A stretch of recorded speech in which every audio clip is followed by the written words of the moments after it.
আপনাদের পাপের ফল। বলছে 4700 জেল, তাই নাকি? আপনাকে কেমন সবক শিখাতে হয় এই সরকারের মুখ্যমন্ত্রী শেখাবে।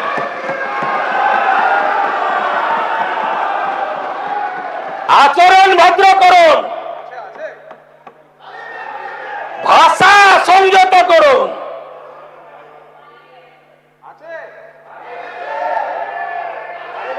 ধুলিয়ান শামসেরগঞ্জের এমএলএ আছেন, 10টা গ্রাম জাফরাবাদ, দত্তাবাদ। আরে নুন রাখার বাটি রাখেননি, এরা কারা? কোত্থেকে এসেছিল?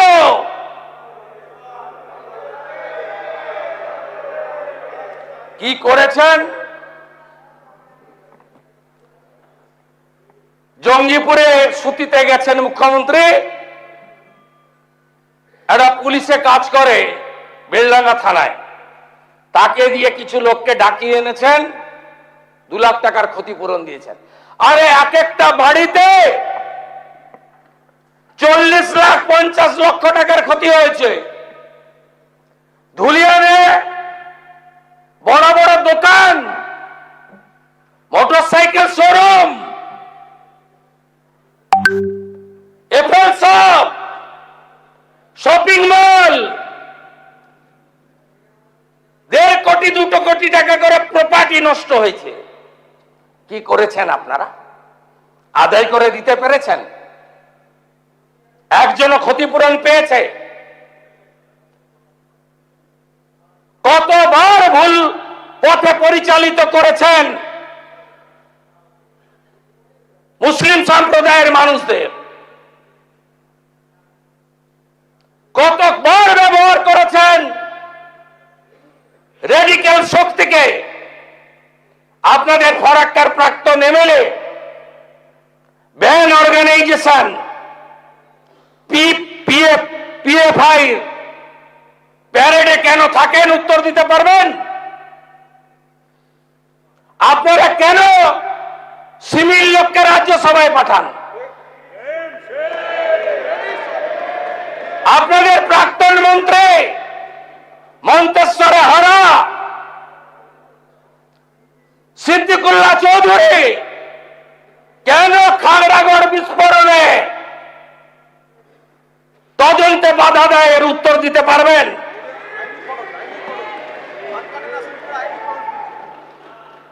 আমরা এই আইন এনেছি, কোথায় কোথায় ফাঁক ছিল অপপ্রয়োগ করব না, নিশ্চিন্ত থাকুন। সমর মুখার্জির বিরুদ্ধে এই আইন প্রয়োগ হবে না, নিশ্চিন্ত থাকুন। ছিল ভদ্রলোকরা, এই অবস্থা আমি মালদা মুর্শিদাবাদে দেখিনি, উত্তর দিনাজপুরে।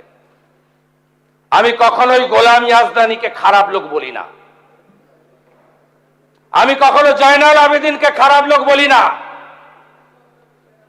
আমি কখনো গনি খান চৌধুরীকে ভালো ছাড়া খারাপ বলি না, আমি কখনো হাবিবুর রহমান সাহেব, আব্দুল সাত্তার সাহেব, নুরুল ইসলাম চৌধুরী সাহেব এদের বিরুদ্ধে বলি না, বলবো না। কাদের হাতে গেছে? কোন শক্তির হাতে আপনারা পাঠিয়ে দিয়েছেন?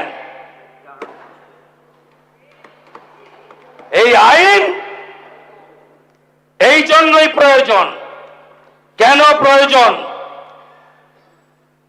দাঙ্গা, বেআইনি সমাবেশ, হিংসাত্মক বিক্ষোভ, আইন শৃঙ্খলা ভঙ্গের অন্যান্য ঘটনায় সরকারি ও বেসরকারি সম্পত্তি সুরক্ষা নিশ্চিত করা রাষ্ট্রের একটি গুরুত্বপূর্ণ দায়িত্ব।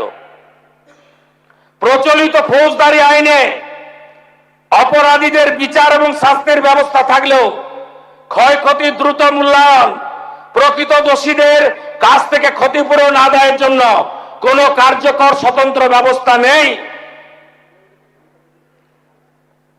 আমি দায়িত্ব নেওয়ার পরে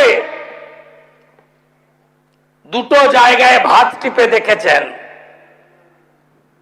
আসানসোলে ফাঁড়ি ভেঙেছেন, আদায় করেছি ক্ষতিপূরণ, সুদ সহ আদায় করব, 3 গুণ টাকা আদায় করব, ভিটা মাটি বেচে আদায় করব, শুধু জেল খাটাবো না, স্থাবর অস্থাবর সব প্রপার্টি অ্যাটাচমেন্ট করব, খুব দ্রুত অকশন করব, আদায় করব। পারসার কাছে পুলিশকে ঢিল মেরেছিলেন, রক্ত বেরিয়েছে। আপনি কি ভেবেছেন ধুলিয়ানে পুলিশ শাটারের তলায় ঢুকেছিল? ভেবেছেন এই পুলিশ মন্ত্রী সেই রকম? কালীঘাট থানায় পুলিশ টেবিলের নিচে ঢুকেছিল। আপনি ভেবেছেন ওইটা? আমার দায়িত্ব পুলিশ কর্মীদের নিরাপত্তা দেওয়া। সরকারি বেসরকারি যাই ভাঙুন, 1 ইঞ্চি এগোতে দেব না, একদম নিশ্চিন্ত থাকুন। আর আপনারা যারা সাপারর ফ্যামিলি, গোটা রাজ্যের শুনে রাখুন, যা হয়ে গেছে অতীত, আর কিছু করতে দেব না। যদি করে এই আইনের কঠিন এবং কঠোর প্রয়োগ হবে।